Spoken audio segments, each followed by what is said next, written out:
busquen Hechos capítulo 4. Mientras usted busca Hechos capítulo 4, les recuerdo qué está pasando en Hechos. ¿Qué es lo que nos narra el libro de Hechos? El nacimiento de la iglesia. El nacimiento de una organización preciosa, preciosa que se llama la iglesia.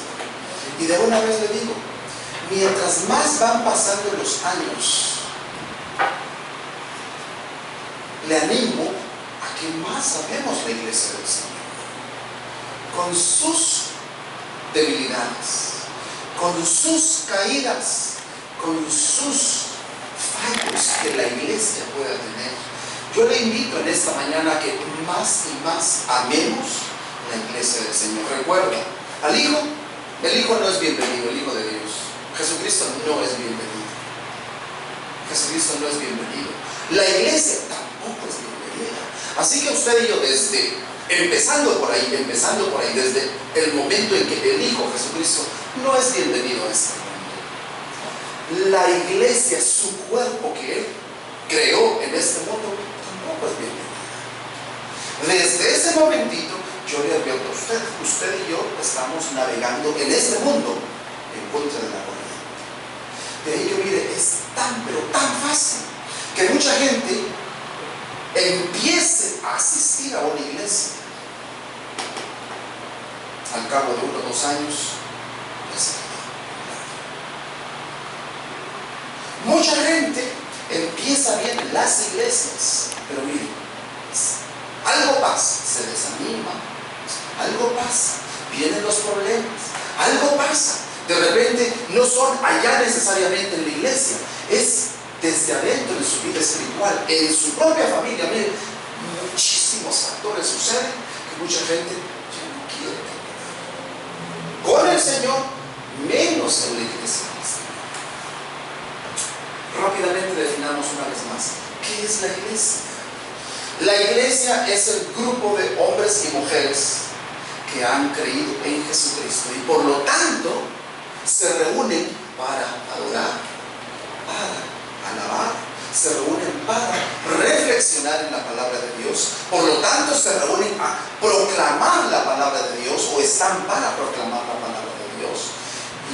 Y esa es la iglesia, un grupo de hombres y mujeres que hemos creído en Jesucristo y que porque hemos creído en Jesucristo ahora nos reunimos a alabar, adorar, proclamar, a ser edificados como iglesia, como grupo. Esa es la iglesia. Y la iglesia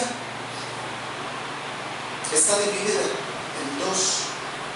La vemos en dos aspectos. El aspecto invisible. ¿Dónde está ese aspecto invisible de la iglesia? La iglesia universal. Están en Guatemala, están en Estados Unidos, están en Rusia, están en muchos más lugares. ¿Quién es el único que sabe de nuestros hermanos en Cristo que están en todos los países del mundo regados? Dios. Es invisible. ¿En qué sentido es invisible? En el sentido de que solo Dios sabe quiénes son. 1 y 2, nosotros no les podemos ver. Están muy lejos. Primer aspecto de la iglesia, el aspecto universal invisible. Pero el segundo aspecto de la iglesia, el aspecto local. El aspecto local visible de la iglesia es donde ahí desarrollamos nuestros dones. Los dones que Dios nos ha dado, ahí se desarrollan. Ahí crecemos. ¿De dónde han salido todos los líderes que Dios tiene frente a sus iglesias locales? De la misma iglesia local. No han venido de otro lugar. ¿Los seminarios para qué están? Los seminarios solamente están para ayudar a la iglesia local. Los seminarios no son la iglesia. Los seminarios bíblicos, las instituciones bíblicas y teológicas solamente están para ayudar a la iglesia local. De modo que los que en la iglesia local tienen el don de maestro, tienen el don de exhortación, tienen varios dones, entonces van a una institución bíblica teológica y la institución se encarga de ayudarles a descubrir, ayudarles a pulir, a trabajar mejor sus dones espirituales. De modo que cuando regresan a la iglesia local, si tenía el don de maestro, de repente ahora regresa con muchas más habilidades para presentarnos el texto bíblico. Y es mucho más útil entonces para edificar la iglesia. ¿Recuerdan? Para eso está la iglesia. Así que la iglesia no es el grupo de personas. La iglesia no es el grupo de personas que dicen ser hijas de Dios. No son ellos. Al final Dios los conoce. 2. La iglesia es el grupo de personas que se reúne constantemente, lo demuestra con su perseverancia en una iglesia local. Ahora, cuesta mucho eso. Lleva tiempo. Miren, encontramos todo tipo de iglesias locales. Y miren, un gran peligro de la iglesia local es fácilmente apartarse de la palabra de Dios, irse detrás de ideologías que aparentan ser piadosas, aparentan venir de la palabra de Dios, no vienen de allí. Un gran peligro de la iglesia, si esa iglesia no tiene líderes formados bíblicamente, no tienen líderes que han sido formados en su carácter, miren, va a ser muy fácil que toda la iglesia se desvíe. Y eso les quería comentar en esta mañana. Y es lo que vamos a ver aquí en Hechos capítulo 4 al final. Hemos visto que la iglesia a la que usted y yo pertenecemos nació en Hechos capítulo 2. Ahí nació la iglesia. Pero miren, aparentemente todo iba bien y todo estaba muy bien. ¿Había gente viniendo al Señor? Sí, había gente viniendo al Señor. ¿Había líderes? Mire, ¿quién de nosotros no hubiera querido estar a la par de Pedro, a la par de Felipe, a la par de Juan, aprendiendo de todo lo que Dios les dio a ellos? Y no solo aprendiendo, mire, su carácter. ¿Sabe cómo aprende uno? En general, ¿cómo aprende uno de otros líderes cristianos? Caminando con ellos las 24 horas. Es un discipulado, le llamamos relacional. El discipulado intelectual, damos una cátedra, damos una plática y algunos dicen, ya hice líderes. Eso no es hacer líderes. Eso no es formar líderes. ¿Sabe cómo es el discipulado realmente al estilo Jesús? El discipulado relacional. ¿Por qué cree que Jesús llamó a esos 12? Y el primer año los tuvo yendo y viniendo, su casa para acá, a donde él estaba. Pero el segundo y tercer año, Jesucristo los llamó y los tuvo aquí con él las 24 horas. ¿Qué pasó con esos discípulos? Esos apóstoles vieron a Jesucristo cómo actuaba bajo presión y aprendieron a actuar como él actuaba bajo presión. Cuando a él lo estaban calumniando, cuando a Jesucristo lo estaban torturando, aquellos estaban viendo. Cuando Jesucristo estaba enseñando frente a otras multitudes, aquellos estaban viendo. Entonces, ¿cómo aprendieron ellos? Jesucristo vino a formar su iglesia. Nosotros somos el cuerpo de Jesucristo. Jesucristo vino a poner el fundamento, sus 12 apóstoles. Pero lo que le quería decir es esto: la iglesia, mis hermanos, va a ser atacada por todos los frentes. Aquí en Hechos, ¿hay gente viniendo al Señor? Sí. ¿Hay apóstoles allí? Sí. ¿Hay fundamentos? Sí. ¿Hay palabras? Sí. Pero ¿ha escuchado aquel dicho que dice? Nunca hace falta un pelo en la sopa. ¿Ha oído ese dicho? Siempre vamos a encontrar un pelo en la sopa. Cuando las cosas van caminando bien, cuando vamos caminando bien, miren, vienen los desafíos. Se dio cuenta que la semana pasada vimos que Pedro y Juan, después de haber hecho una sanidad, ¿a dónde fueron a parar? A la cárcel. ¿Saben qué estamos empezando a ver ahí? Empieza la persecución. Empieza la prueba. ¿Desde dónde? Desde afuera. Viene la prueba desde afuera. Cuando un grupo de personas, guiados por el Espíritu Santo, entienden su responsabilidad de unirse como iglesia y empiezan a caminar juntos como iglesia, predicando, cantando, alabando, organizándose, como ha sucedido con este precioso grupo. Miren, tarde o temprano van a venir las pruebas. Eso Yo creo que deberíamos estar, todos los que ya llevamos mucho tiempo en el Evangelio, debemos estar bien sabidos de que si no hay pruebas, esto quién sabe qué es. De repente no estamos haciendo buenas cosas. De repente algo está pasando con nosotros que estamos quizás no enfrentando las pruebas. A Pedro y Juan, ¿qué fue lo que se les dijo? No hablen en ese nombre. En el nombre de Jesucristo nos molesta que hablen de ese nombre. ¿Qué hicieron ellos? Siguieron hablando en el nombre de Jesucristo. ¿Sabe qué pasa con muchas iglesias? Con tal de no entrar en conflicto, con tal de no entrar en batalla, no predican el nombre de Jesucristo. Predican ayuda social, predican pura prosperidad, predican sanidades, predican milagros, predican un evangelio que no es. Pedro y Juan, por predicar a Jesucristo, ¿a dónde fueron a parar? A la cárcel. Pero miren, veamos ahora esta mañana un ataque interno que siempre se ha dicho. Los ataques externos son fáciles de rechazar. ¿Sabe cuáles son los ataques más difíciles de rechazar dentro del pueblo del Señor? Los que vienen desde adentro. Esos ataques pueden acabar con muchas iglesias locales. Han sido arrasadas. Muchas iglesias locales han desaparecido. ¿Sabe por qué? No por los ataques de afuera, sino por los ataques que vienen desde adentro. Les muestro uno. Miren qué bonita va la iglesia de Hechos, la primera iglesia, en Hechos capítulo 4 versículos 32 en adelante. Usted tiene su Biblia ahí. Dice que la multitud de los que habían creído, nota, ¿quiénes son la iglesia entonces?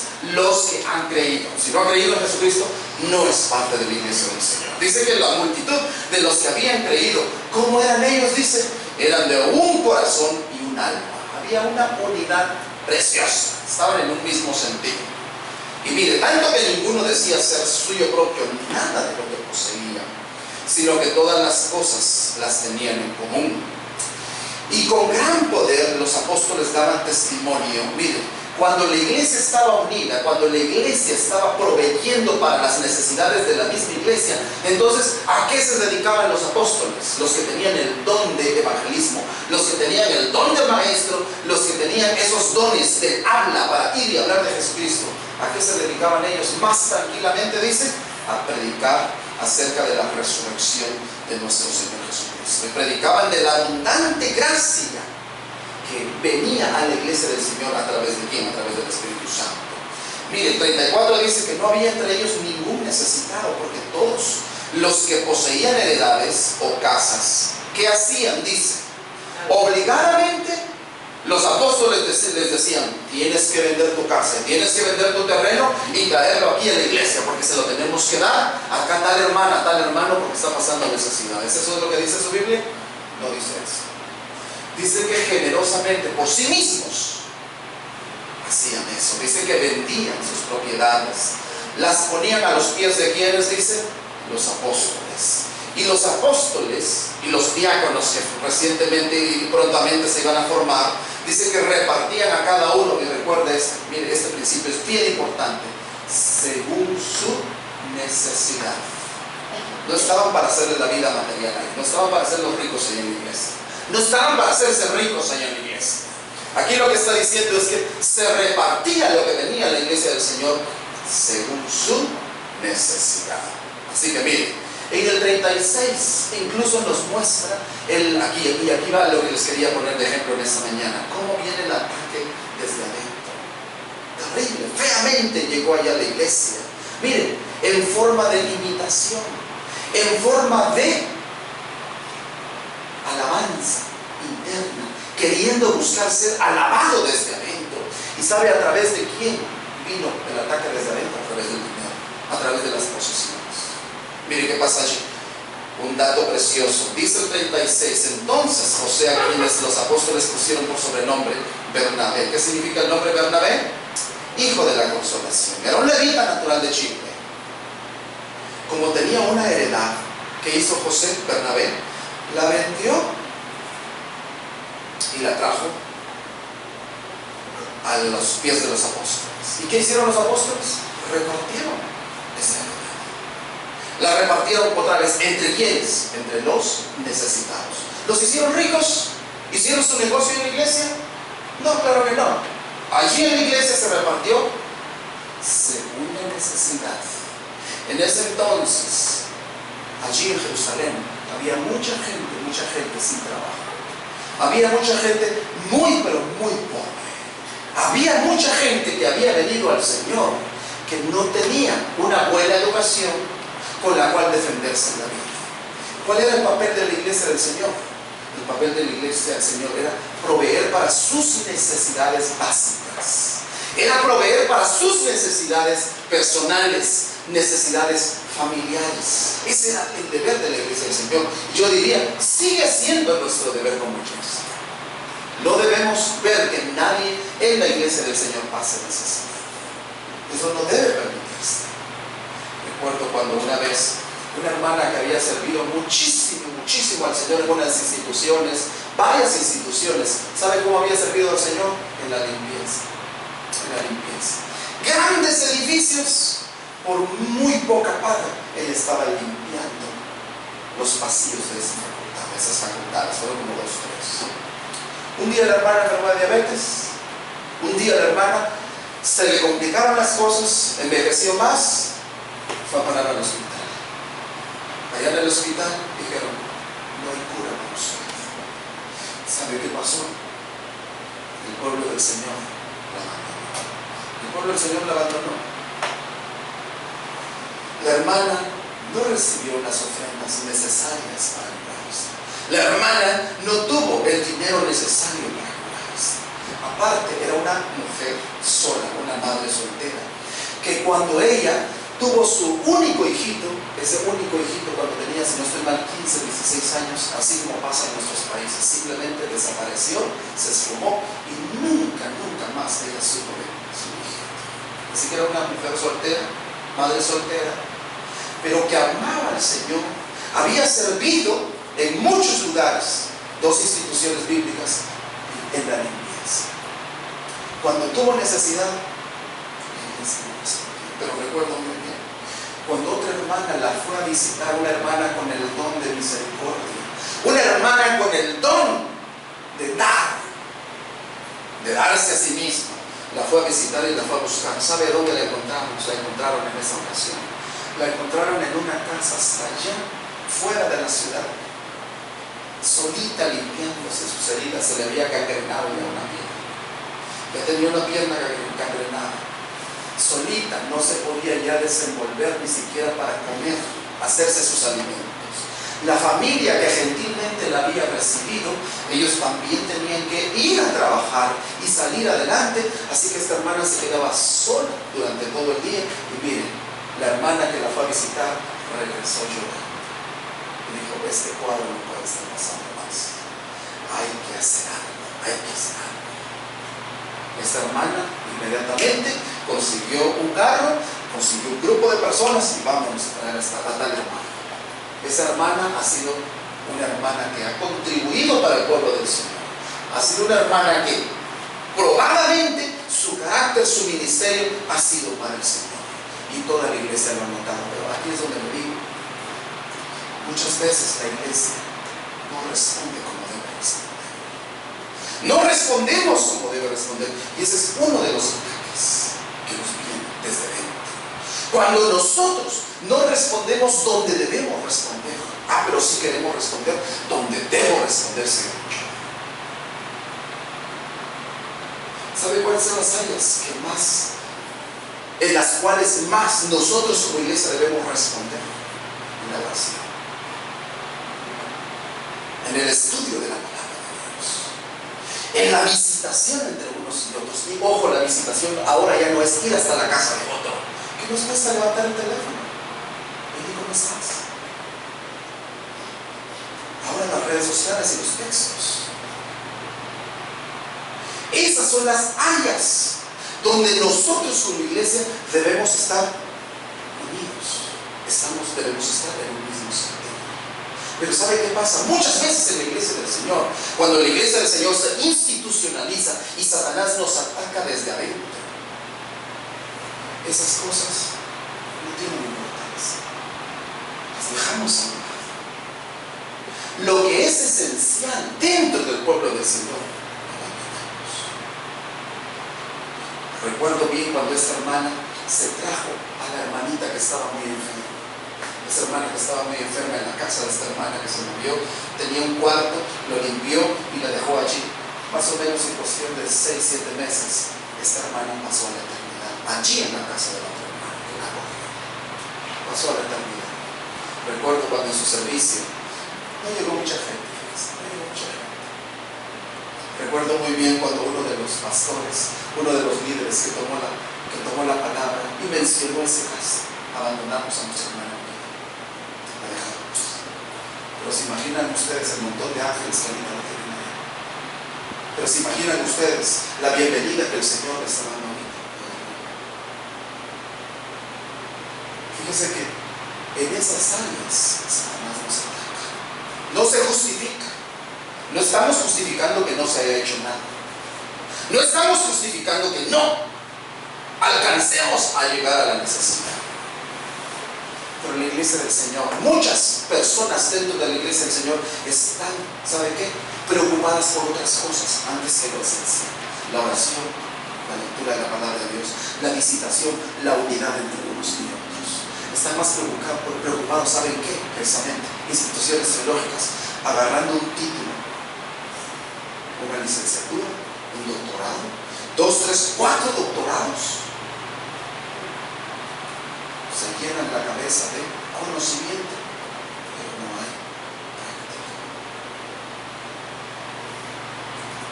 Aquí está el ataque. ¿Recuerdan? José, Bernabé dice que vendió un terreno. Conociendo a José, a Bernabé, en la palabra de Dios, dice que era un hijo de la consolación. ¿Qué fue lo que lo motivó a él a vender ese terreno? La necesidad de los otros.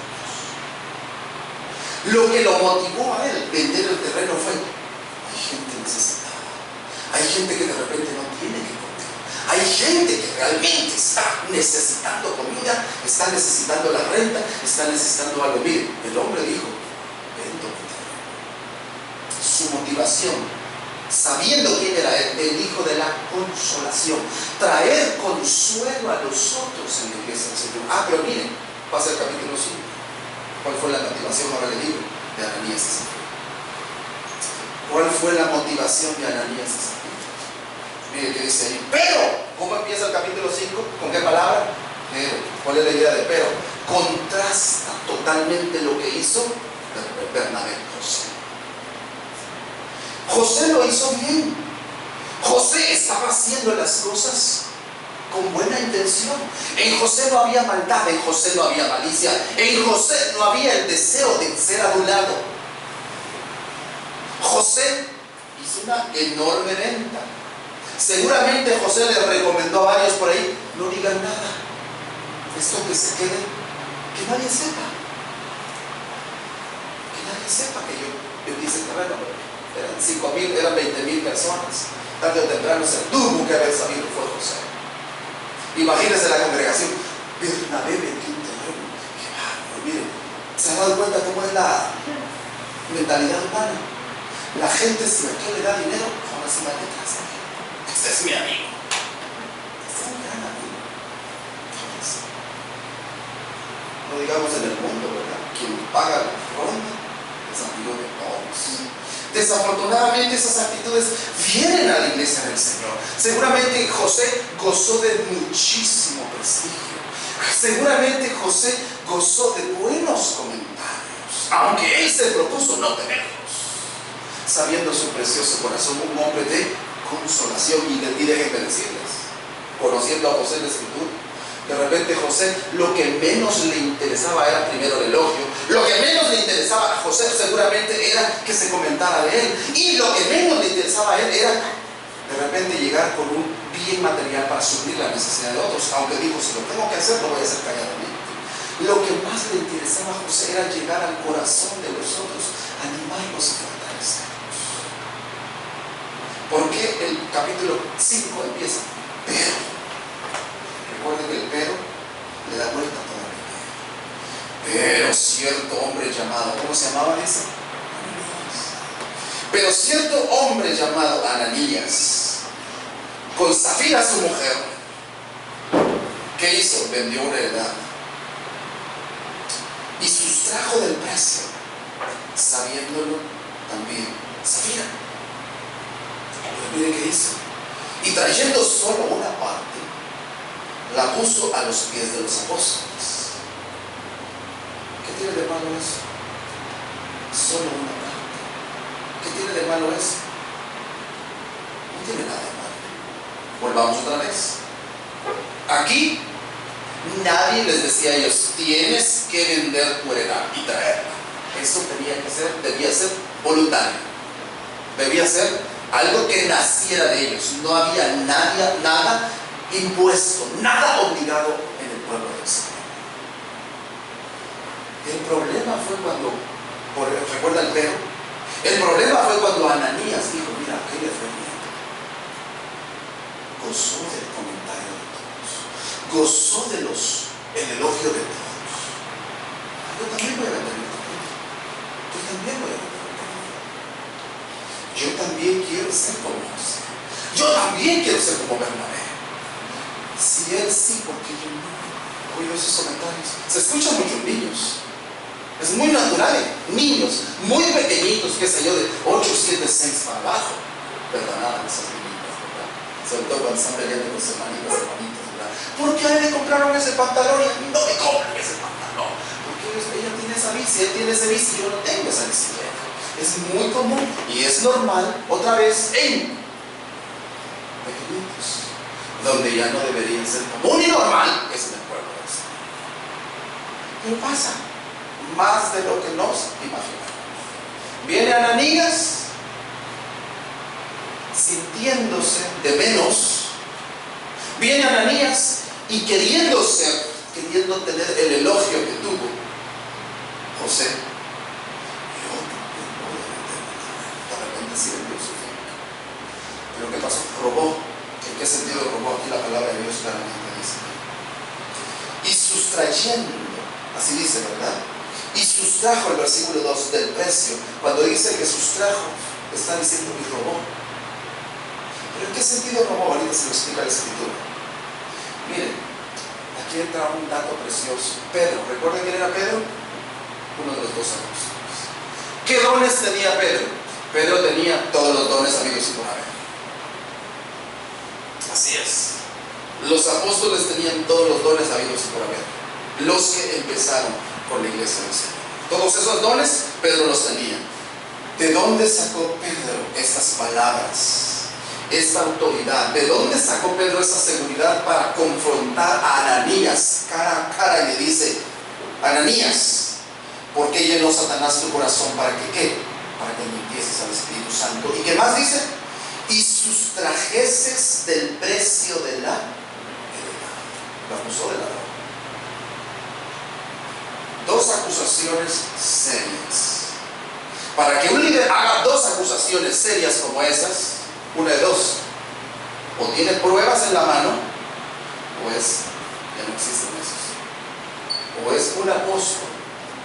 Era un apóstol que tenía el don de ciencia. ¿Recuerda cuál es el don de ciencia? El don de ciencia es en la Biblia, ya no existe, el don de conocimiento. ¿Y cuál era el don de conocimiento en la Biblia? Conocer lo que estaba pasando en un 100% dentro de la mente, dentro de la personalidad de gente del pueblo del Señor. No era divino, no era charlatán, era un don directamente del Señor, que podía saber exactamente: ese anda en malos pasos y es exactamente esto lo que está haciendo. Ese era el don de ciencia, el don de conocimiento. Aparte tenía el don de fe. Él confió que Dios lo iba a respaldar en su palabra. Él pudo haber quedado como un charlatán, como un adivino, y pudo haber sido, miren, acusado por Ananías. El apóstol tal me está calumniando. Al fin de cuentas, es su palabra contra la mía. Ananías pudo haber, movido a toda la iglesia y haber traído a toda la iglesia en contra de Pedro. Fíjense que pasan esas cosas dentro de la iglesia del Señor todavía. Se arman unos revoltijos muchas veces dentro de la iglesia del Señor. Ananías lo pudo haber hecho, pero Pedro, con la autoridad del Señor, le hizo dos acusaciones serias. Satanás llenó tu corazón. Y dos, robaste. ¿En qué sentido robó? Le dice, reteniéndotela, quedándote con ese terreno. Oye, ¿no es lo tuyo el terreno? Ese no es el problema. Te hubieras quedado con tu terreno. No se te quedaba a ti tu heredad. Y vendida, miren, noten los únicos dos escenarios. Tú tenías dos opciones, Ananías. Quédatela, no te metas en problemas. Esa heredad es tuya. Aquí nadie te está diciendo que la vendas. Aquí nadie te está diciendo que traigas ese dinero para ponerlo a Ananías. Quédatela. Si te la hubieras quedado, te hubiera ido mejor. El otro escenario. Y vendida, ya estaba en tu poder. La idea es, oye, si hiciste una venta buena del terreno, quédate con tu dinero. ¿Tienes las escrituras? De repente sí le ganaste buen dinero a ese terreno. Oye, quédatelo vendido. Ese terreno es tuyo. El problema fue este. Cuando dice y vendida, no estaba en tu poder. ¿Por qué pues pusiste en tu corazón esto? ¿Cuál esto? ¿Por qué pues pusiste en tu corazón cuál esto? Venir aquí con los apóstoles, venir aquí a la iglesia del Señor y querer aparentar ser como José, como Bernabé. Quisiste el elogio de la iglesia. Quisiste ser elogiado como todos los demás. Te quisiste engrandecer por sobre los demás. ¿A través de qué? A través de tu dinero. A través de tus cosas. Así no funcionan las cosas aquí, le dice Pedro. ¿Por qué pusiste en tu corazón esto? Al final le dice, no has mentido a los hombres, sino a quién? A Dios. ¿Qué pasó con Ananías? ¿Cuántos saben esa historia? Al oír estas palabras, Ananías dice que cayó y expiró. Y algunos dicen que le dio un ataque al corazón. No fue un ataque al corazón, fue Dios mismo el que hizo justicia. Dios haciendo justicia. ¿Cuál fue el problema entonces? ¿Cuál fue el problema entonces? El deseo de vanagloriarse al estilo José, al estilo Bernabé. Había consolación en el corazón de Ananías. Él no estaba preocupado por las almas. Él no estaba preocupado por el bienestar de los otros. Él sabe que estaba preocupado. Él estaba preocupado en su bienestar. Él estaba preocupado en su elogio. Él estaba preocupado, ¿qué van a decir? ¿Sabe que una persona mentirosa no se preocupa por todos los demás? Ni por el más cercano de su casa. Quien la haya dado a luz, quien le haya dado a luz, quien lo haya dado a luz, su familia, él no se preocupa de nadie. La persona mentirosa solo se preocupa de qué? De sí mismo. ¿Qué van a decir? ¿Qué van a decir? No puedo permitir que digan esto de mí. Eso fue lo que pasó con Ananías. ¿Cómo actuó Dios con este tipo de mentira, este tipo de hombre, este tipo de pareja? De una vez lo borró el cáncer, lo quitó, removió totalmente. Recuerda que le he comentado que el libro de Génesis es muy parecido al libro de Hechos. El libro de Hechos es muy parecido al libro de Génesis. En el libro de Génesis nosotros vemos la primera familia, vemos la creación, los primeros animalitos, por eso es principios, Génesis, orígenes. En el libro de Hechos nosotros vemos el inicio, pero de una nueva creación llamada la iglesia. Y así como vemos un fundamento, los primeros fundamentos de la iglesia, así como vemos los primeros mensajes, cuando digo mensajes es el reino de Dios bien explicado y bien puesto, así como vemos muchos inicios, también vemos el inicio del pecado dentro de la iglesia, vemos el inicio de la persecución. ¿Hay pecado en las iglesias? Sí, hay pecado en las iglesias. Algunos se preguntan, ¿y por qué Dios ya no actúa de esa forma?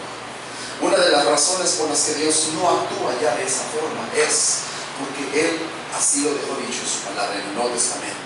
Porque Él está dando tiempo para que aquellos mentirosos, aquellos hipócritas, aquellos que desean vanagloriarse con el nombre del Señor, con el cuerpo del Señor que se llama la iglesia, se arrepienten.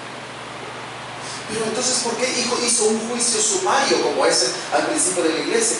Para decirnos a nosotros que si no nos arrepentimos, eso es lo que nos va a tocar cuando tengamos que enfrentarnos a Él. La disciplina. ¿Cuántas personas en la iglesia del Señor no gustan de la disciplina? Ojo, cuidado con la disciplina. La disciplina debe ser aplicada. La disciplina debe ser aplicada, debe ser administrada en los casos bíblicos, nada más. Y debe ser aplicada y administrada por ¿quiénes? Por hombres sabios, llenos de gracia, llenos de misericordia. Y por eso mismo el liderazgo de la iglesia deben ser hombres con los requisitos de 1 Timoteo capítulo 3, Tito capítulo 1, que en su carácter reflejen madurez, templanza, sean irreprensibles, porque si no, sabe qué pasa, ese tema de la disciplina. Una cosa es la disciplina bíblica a través de la iglesia y otra cosa es la disciplina directamente de Dios a los hijos de Dios. Pero otra cosa también es cuando los líderes de la iglesia agarran la disciplina como que fueran multas de tráfico. Como que fueran multas de tráfico. Eso les falta poner tickets al estilo la policía. Y se ensañan por sobre la congregación. Una cosa es eso. Y seguramente están sacando muchas veces, voy a usar la palabra, sus ignorancias bíblicas. Están sacando su enojo. Mire, si algo debe suceder en un líder del pueblo del Señor es que debe ser templado en cuanto a su templanza. Un líder en el pueblo del Señor le va a llover. Por eso la Biblia dice, quien anhela obispado, está bien, buena obra desea, pero que no sea pendenciero, que no sea peronero. ¿Por qué? Porque van a haber un montón de peroneros. Bienvenidos, no pasa nada. ¿Quién debe ser el pacificador? ¿Quién debe ser el reconciliador? ¿Quién debe ser el que debe calmar las aguas? Los líderes de la iglesia del Señor. Los líderes de la iglesia del Señor. En este caso vemos que Pedro, sin enojo, vemos que Pedro, sin caer en conductas de un líder dictatorial, ¿sabe qué hizo Pedro? Usó su autoridad apostólica y administró la disciplina, pero un caso de disciplina que cualquiera diría, qué bueno que no fui parte del nuevo testamento de esa iglesia, porque quién sabe, de repente ya estaría con el Señor. No hay dudas de que yo confío que Ananías y Zafira los vamos a ver con el Señor. Yo confío en eso. El asunto es cuando el primero que les tocó vivir en una etapa en la que Dios actuó de esa forma. Juicios sumarios. Aquí no hubieron más necesidad de pruebas, llamar testigos. ¿Quién era el testigo aquí? El Espíritu Santo. Aparte, Pedro tenía el don de conocimiento, el don de ciencia, así que le dijo claramente lo que había hecho. Mis hermanos, ¿de dónde viene el ataque entonces? A través de la mentira, a través de querer tener el elogio de todos, a través de querer, miren, imponerse, ganar liderazgos dentro de la iglesia del Señor a través de la mentira, a través del cheque. Nunca me olvido una situación tan triste, tan terrible, que una vez en una iglesia nos robaron los instrumentos, nos robaron los aparatos, nos dejaron sin equipo, nos dejaron sin sonido, sin nada, todo lo que estaba ahí, de la noche a la mañana desapareció. De repente viene un hermano y así de fácil dice, pastor, tengo un cheque, cómprese el doble de lo que se lleva. ¿De veras? ¿Qué hago yo? Pues bien. Y vamos a la casa musical, a donde sea, compremos el doble de lo que se roba. Perfecto. Me duele mi corazón a veces todavía cuando a los 2 o 3 meses viene una familia nueva que está empezando a llegar a la iglesia. Estábamos discipulándolos todavía, dándole los primeros pasos para que aprendieran a ser fuertes. Viene la pareja, la hermana con llanto, su esposo, y le dice, yo no sé cómo esa persona que usted le dio el cheque para que comprara todo eso, no sé cómo lo puede hacer, no sé con qué conciencia lo pudo hacer.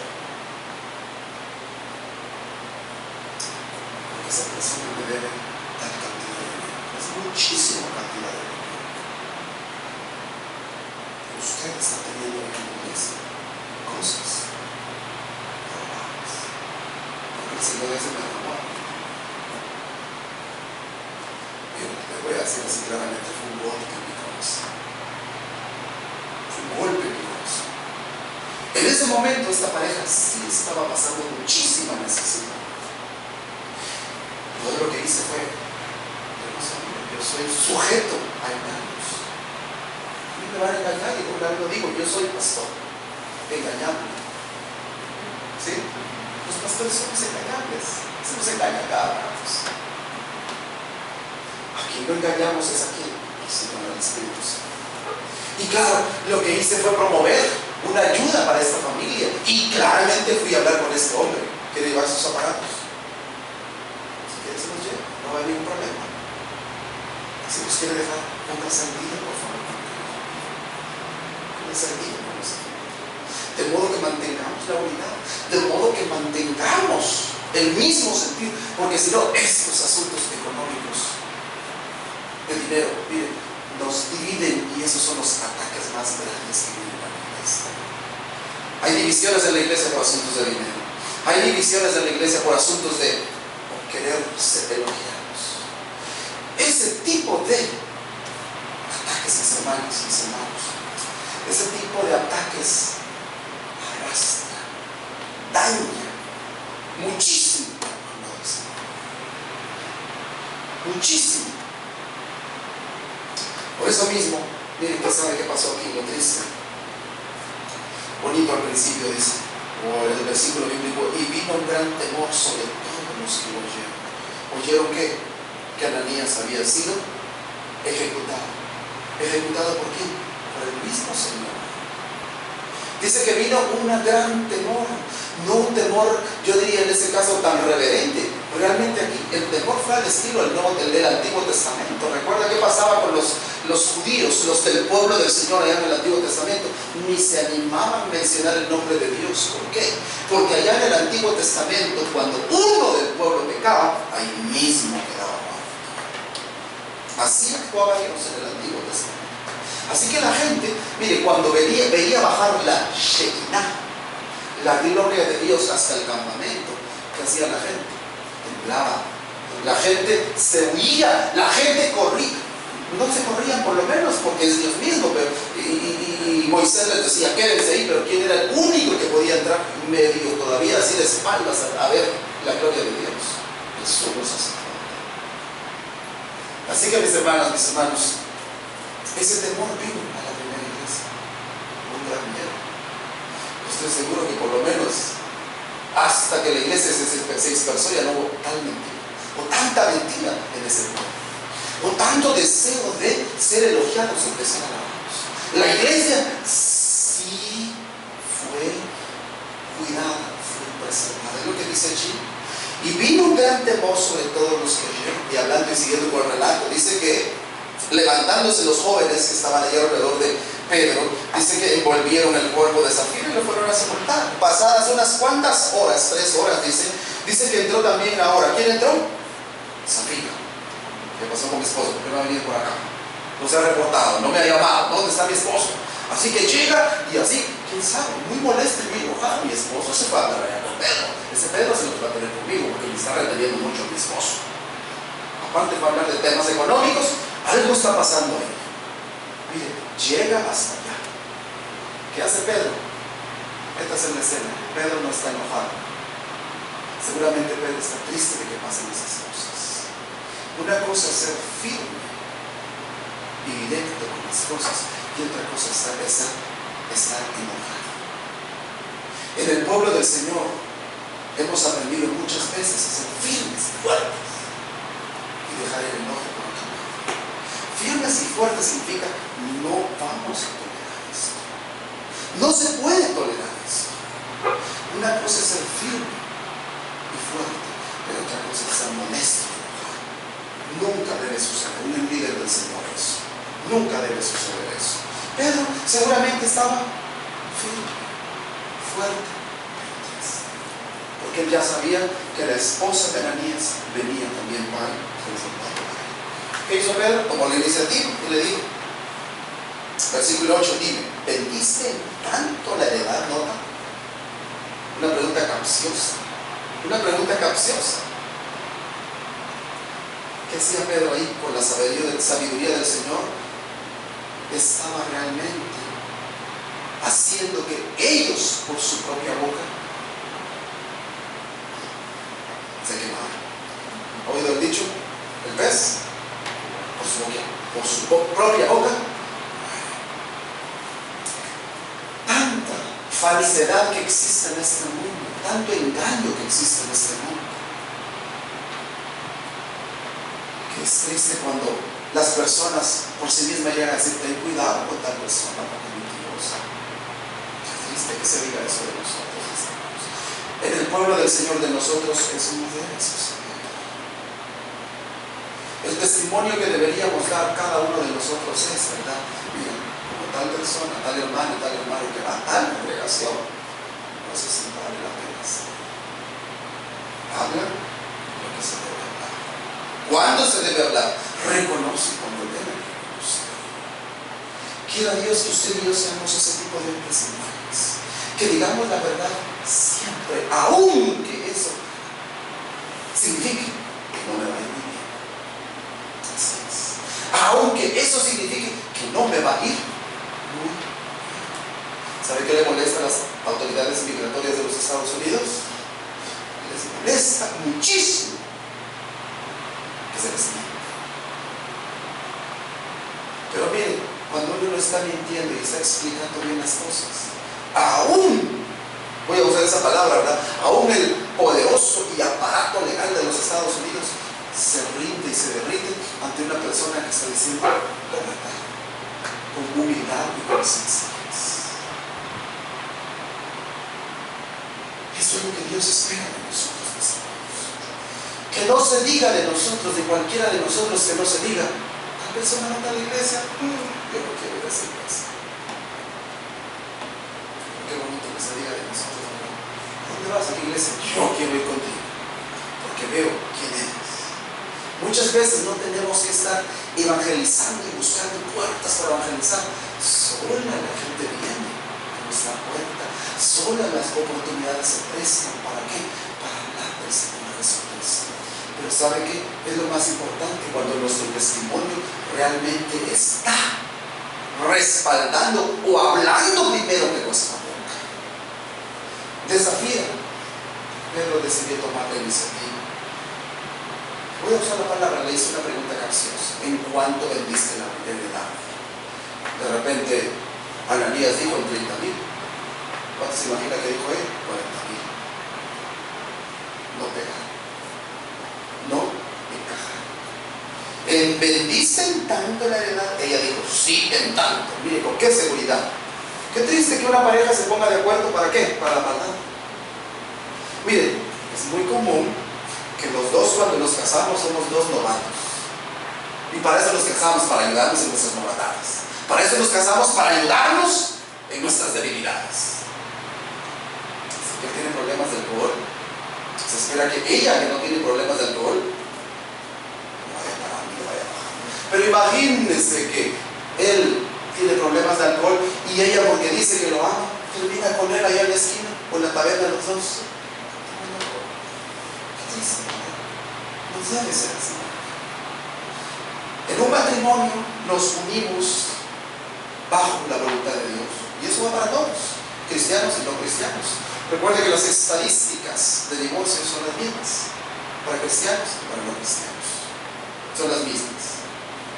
Como hijos de Dios, cuando nos casamos deberíamos casarnos con la idea de, uno, honrar a Dios, y dos, de suplir las faltas y debilidades de mi esposa y ella las mías. Y cuando digo suplir debilidades y faltas, es carácter, economía, así es, tantas cosas más. ¿Quién de nosotros de repente no ha sufrido? He visto tantas parejas que de repente ella o él sufrió muchísimo, ella de repente sufrió muchísimo. Cristianamente el Señor le regala a un hombre fuerte, firme, para ayudarla a terminar esto. Qué preciosos esos matrimonios. En el matrimonio sí debería ser, pero no era lo que estaba pasando con Ananías y Zafira. Una preciosa pareja. ¿Sabe qué significa la palabra Zafira? Hermosa. Seguramente Zafira era muy hermosa por fuera, pero no muy hermosa. Las parejas dentro del pueblo del Señor deberían unirse para fortalecerse unas a otras, unos a otros, para cuidarnos en un momento. Si a mí se me fue la mano, que con toda normalidad y con toda tranquilidad mi esposa pueda venir, estás a la mano. Aquí no se nos va la mano de hombres, excepto que somos la cabeza. Pero que seamos la cabeza no significa que todo el tiempo tengamos el 100% de la razón. Montones de veces nuestras esposas vienen y nos dicen: se te está yendo un poco la mano.